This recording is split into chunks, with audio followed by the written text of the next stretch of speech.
Coming up now on Animal Outtakes, we're taking a look back at some of our most memorable encounters. First, we'll meet Charlie the cheetah and learn about his important role as ambassador to his species. They're like little engineers, and they make it perfectly round. They make it just the right size so predators can't get in and out. And this is one of the smallest species of owls, and he's pretty unique. You won't believe where these little guys call home. This and much more straight ahead on Animal Outtakes.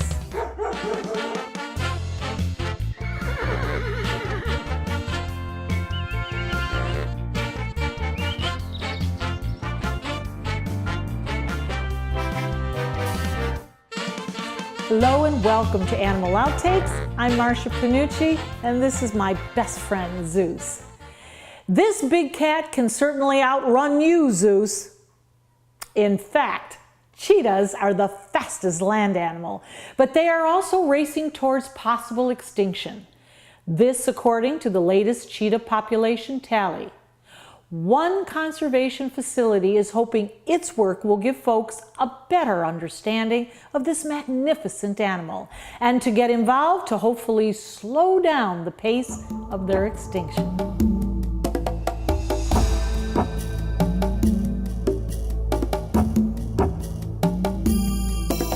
He actually arrived here at the age of 2 from South Africa.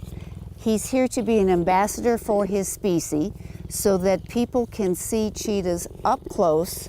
They can see their unique physiology and, in his case, their very unique temperament. He's giving me a bath. This is Charlie, an 11-year-old cheetah. He's a third-generation cheetah born in captivity, which is why Judy Behrens, founder of Panther Ridge Conservation Center, says Charlie is used to being around people. From day one, had a very calm demeanor. He really doesn't have an aggressive bone in his body. He doesn't even go after squirrels. It's too much work. Panther Ridge Conservation Center specializes in caring for endangered and threatened species of big cats, giving visitors a chance to get up close to some of the world's most at-risk species. Yeah. How do they arrive here? What is their story? Every single cat has its own unique story. So we do everything from the preservation of exotic felines to the rescue. So a lot of these cats come here and need a forever home because they've been abused or neglected and in their previous life, and they come here for a safe haven. And that's what we give them. Cheetahs once roamed Africa and into parts of Asia. Now, research shows cheetahs are found in only about 23% of their African range, and only a small number of individual cheetahs are found in Iran. The fastest land animal on Earth can't get away from the illegal pet trade, habitat loss, and hunters. Are they just as good at night, if not more superior than during the day? No, so they're actually unique in themselves that they are a daytime hunter. So they're one of the only predators that hunt during the day. This has been a really unique adaptation for them, but it also has caused them a lot of issues for being hunted. So out in the wild in South Africa, ranchers will go out and hunt cheetahs because they see those predators during the day and it is threatening their livestock. So, and we're trying to save the cheetah. And we're trying to save the cheetah. Yeah. And one way the staff at Panther Ridge is hoping to do just that by developing a big cat breeding program. Unfortunately, it is the majority of cats are endangered. These cats' native habitats are being just completely destroyed. There's hardly any wild left, and the only way really that we're going to have to save these species is to maintain a viable population in captivity. So the hope that one day, we can protect some more areas of forests and re-release these cats. And so that many generations in the future can come away from their computer screens and actually see these beautiful creatures. Cubs like Mika and Mateo may one day be a part of the breeding program here. Mika, a 4.5-month-old cougar cub, and Mateo, a 5.5-month-old jaguar cub, could one day play an important role in keeping their species from becoming extinct. But for right now, These cubs are just into having fun. Obviously, they met each other at a young age, and they are basically like brother and sister. They play with each other, they'll groom each other, they love each other. They don't notice that they're two different species. They just think that they're best buds. So that's going to be definitely more of an issue when they reach sexual maturity. By then, they're going to be separated. That way we have no interspecies breeding. But for now, I think that they make great company for each other, and they can play with each other and wrestle with each other instead of wrestling with us. Yeah. So what this is about helping all these cats and preserving them for future generations to come, and also educating people. Not a lot of people know how endangered they are, how much help they need. The cheetah is listed as vulnerable, not an endangered species. This classification does not sit well with researchers who say the number of cheetahs in the wild is falling too quickly. They estimate we will see an additional 53% decline over the next 15 years. If I was to ask you where an owl lives, most people would likely think in a tree. But there is a species of owls that you won't find making its home high up in tree branches. Instead, they are digging holes in the ground.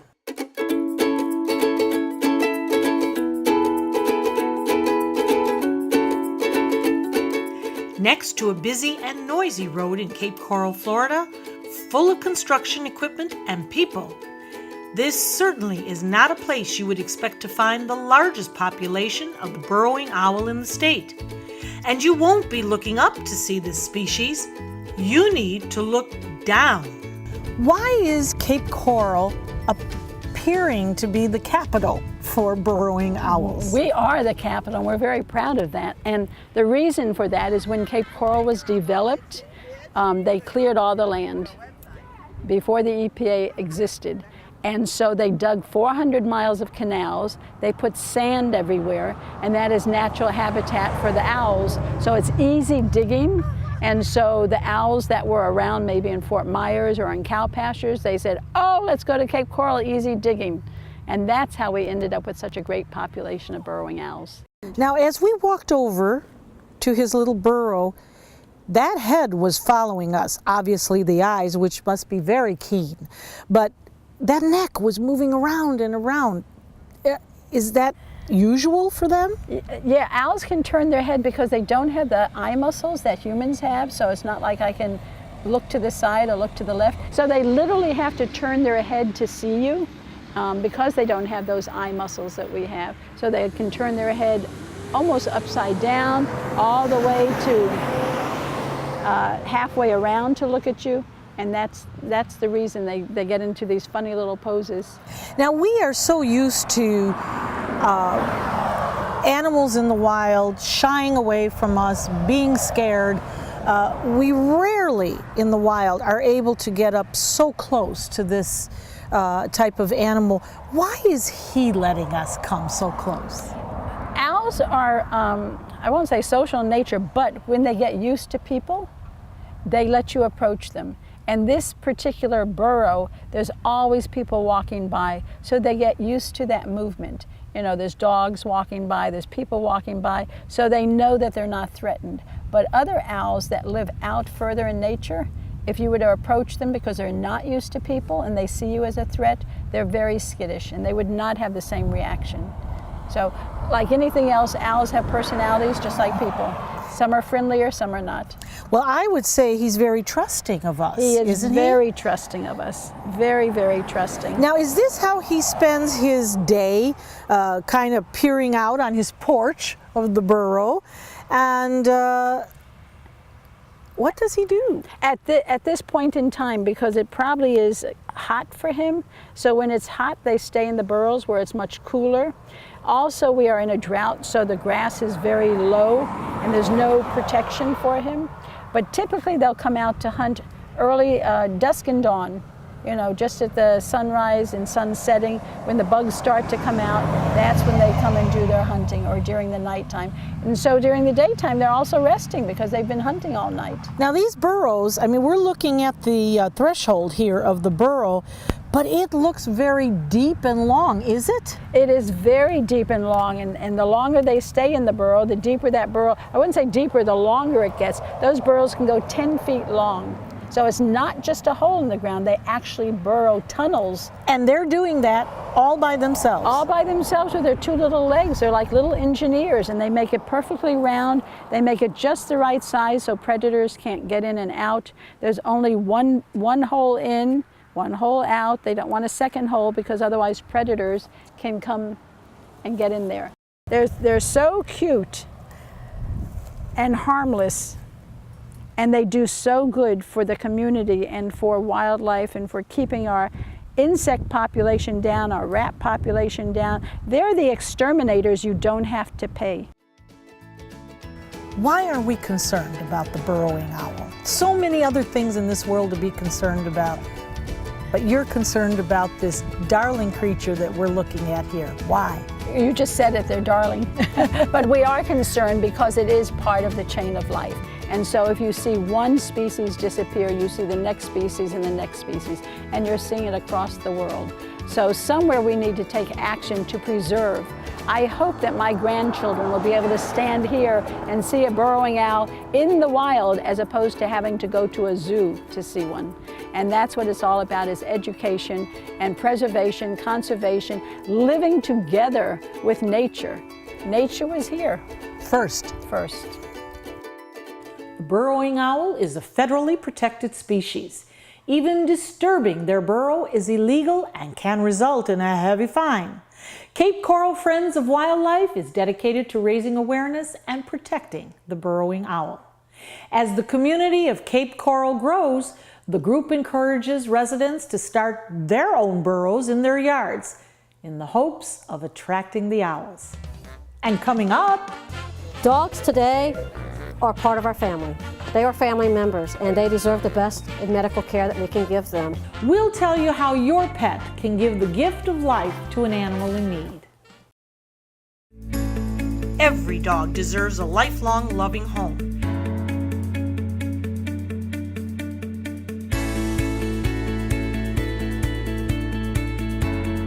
Dante's Den provides a pristine, comfortable haven for dogs that have been abandoned or surrendered by their owners.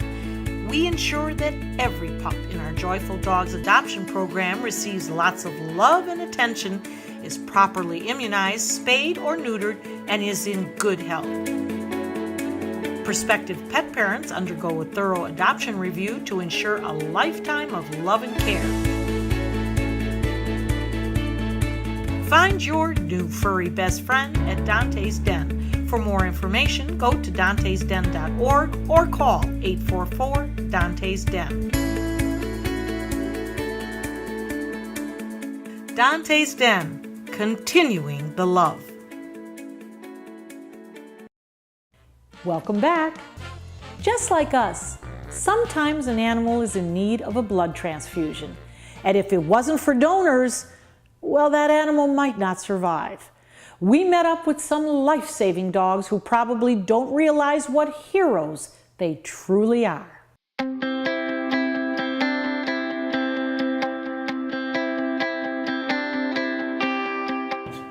Austin, the German Shepherd, is a hero. For about 6 years now, she has been donating blood. In fact, her and her doggy sisters happily come into the Blue Pearl Veterinary Hospital every couple of months. Dogs today are part of our family.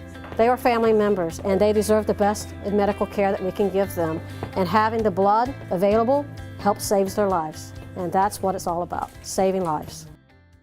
Dr. Duggar, we're here in Tampa in a facility where you have started a very interesting program, the blood donor program. So I have to ask you, is this rather unusual or rare in the veterinarian field? It is actually uncommon to have a blood bank in a hospital. There are several commercial blood banks throughout the country, but the demand is so high for blood products in our dogs and kitties that a lot of hospitals have started now to do their own blood banking. And Blue Pearl, especially as a 60-hospital organization, uses a lot of blood products. So we're now doing a lot of our own production. Now, when you give a transfusion to an animal, it is dog to dog, cat to cat. You don't cross them. Right. And dogs and kitties both have blood types. They're different than people blood types, but we do have to be very careful and match the appropriate type blood in order to make sure this transfusion is successful. Almost any dog or cat can be a donor. Vets are looking for young, healthy animals between 1 and 8 years old. Each candidate goes through an extensive health screening and blood work before being accepted into the program. She's over 2 gallons. In a couple months, she'll be hitting the 3-gallon mark, which is pretty amazing. Something to be proud of, Lil. The entire process takes about 40 minutes. Depending on the donor, the dog may need a light sedation. She needs to be sedated, as you can tell. So we'll give her a light sedation. She'll kind of mellow out. We'll do the blood draw, and then we reverse her. And then she's paid well in cookies. But this is a social butterfly time for her to come. She loves coming here, seeing everybody. She thinks it's a party for her. This is your pup. Yep, she's my girl. And there is a huge difference between anesthesia and sedation. Can you explain that? Yeah, so we're using sedation. So we have her on a light sedative called dextromethorphan so that I can give a little bit of that, do what we need to do, and then we use something called antecedent to reverse her. So she wakes up and everything's fine. Anesthesia involves isoflurane, propofol. They're knocked out. They're going into surgery. So 2 completely different things, completely safe. We're constantly monitoring and watching them. We don't have any issues. And I think it's just taking the mystery out of it so the owners realize that it's not anesthesia. And even my own mother kept saying, is it okay for her to go to under anesthesia all those times? I'm like, Mom, it's not anesthesia, right. It's sedation. So we can safely say that she is in a twilight? Absolutely. The donated blood is then taken back into the lab where it is prepared and then can be shipped to hospitals all over the country. Yes, once we actually get our blood drawn from our patient, our donor, then that blood gets separated, spun down, and separated into multiple different products. Packed red blood cells and fresh frozen plasma. And each one unit can then be separated into actually 3 or 4 units of products to save up to 4 different animals. So we're getting to save a lot of animals with one donation. And with a shelf life of only about 5 weeks, donors like Meadow, Jesse, and Austin are always needed. I'm very proud of these guys. They donate every time without sedation, and they enjoy coming here and doing it. They love getting the loves and loves giving kisses, and they just enjoy their time here. Not every veterinary office has the capabilities to handle blood donations. Many facilities rely on blood donations from regional and national veterinary blood banks. If you're interested in helping, talk to your vet to see if your dog or cat is a good candidate to be a hero and give blood. With a short shelf life, donors are needed. Greyhounds make excellent donors because they have a higher red blood cell percentage than most other dogs. It's a sound you might recognize if you watch a lot of jungle-themed movies. We will get up close to this little guy with the big set of pipes.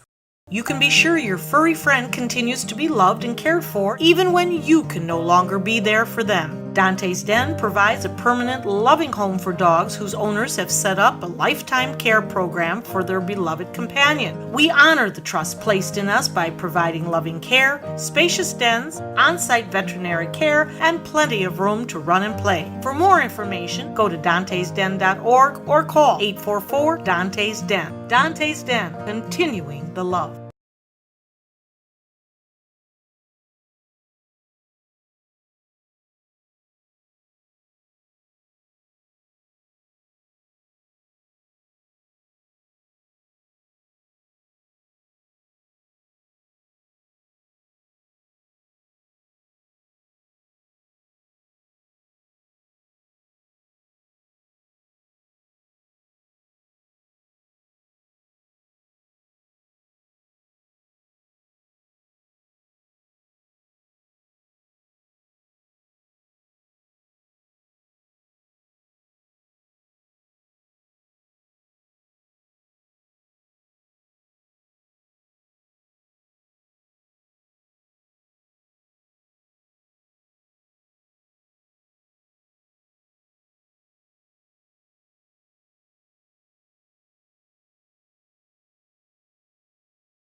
The sound this next critter makes is iconic in jungle scenes and movies.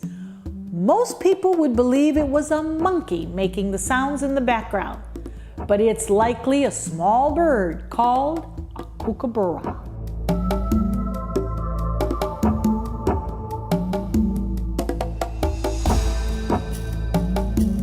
Louis, I have this adorable creature here, and I'm just, again, falling in love. Who have I got here? This is Stevie. Stevie is a laughing kookaburra. Stevie. And they're native to Australia. They're one of the largest kingfisher birds in the world. Now, he's still just a little baby. He's only about 4.5 months old, so he still has a lot to grow. He is full size, but he's still maturing with his feathers. So that's why he looks all puffy right now. Now, he is absolutely very, very handsome. Thank you. And he talks to you, and he sings, doesn't he? He does sing. He's the only one that laughs at my jokes. It's this little guy here. And can we hear him sing? We're going to try. Stevie, you ready? Oop, doing God. Okay. Ready, Stevie?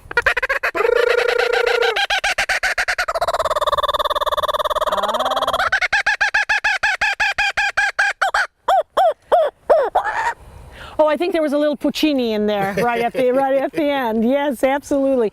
This is a sound that's very reminiscent of the old Hollywood movies to me. Yes, yes.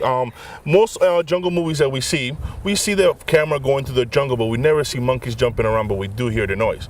The noise comes from these little guys when they're doing their laughter, which is what we just finished hearing. Now, this bird is a bird of prey? He is a carnivore. He does eat other insects and lizards in the wild. He perches himself in some trees and wait for most of the prey to come to them. They'll catch different lizards, insects, even snakes, and sometimes they get animals that are a little bigger than them and they're able to eat them. They are, huh? Mm-hmm. So they're very opportunistic. Oh, yes, they are. They don't miss a meal. This carnivore uses its keen eyesight to look for prey.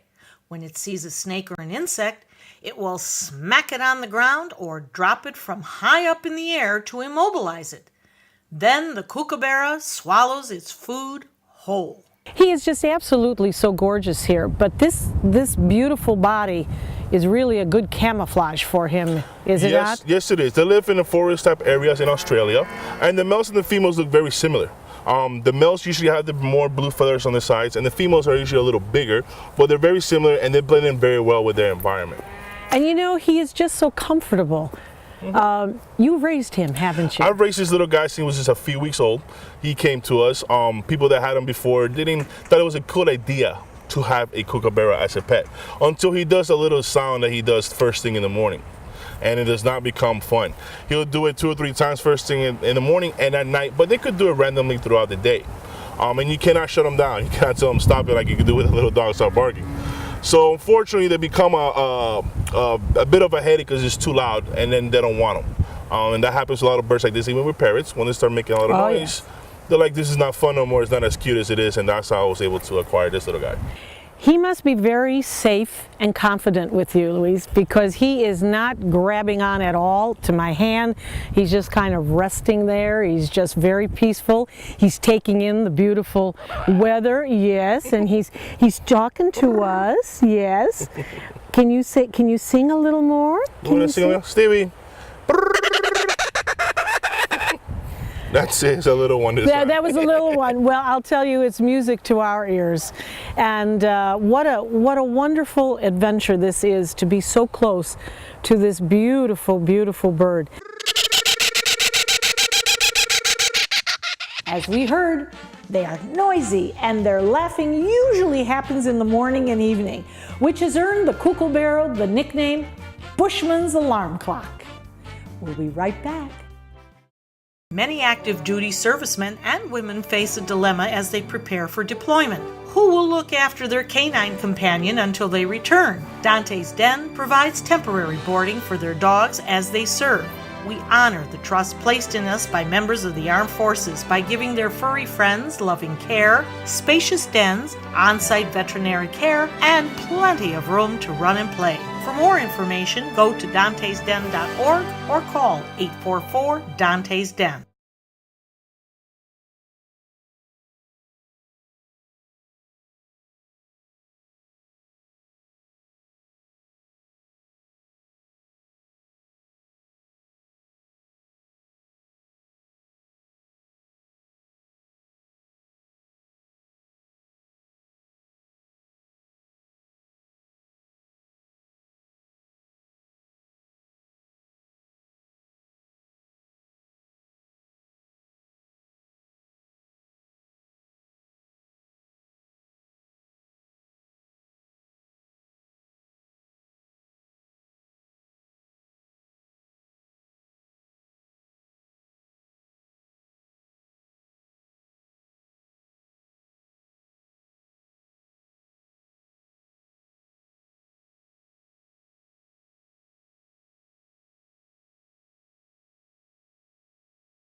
We hope you've had fun and learned a thing or two along the way.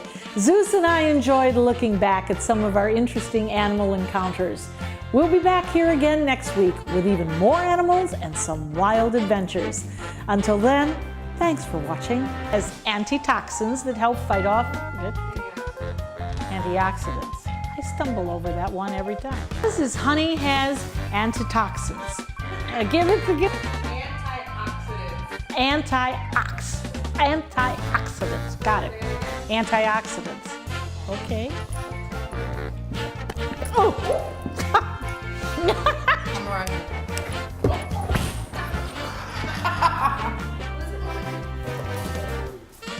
He's looking at you because of food.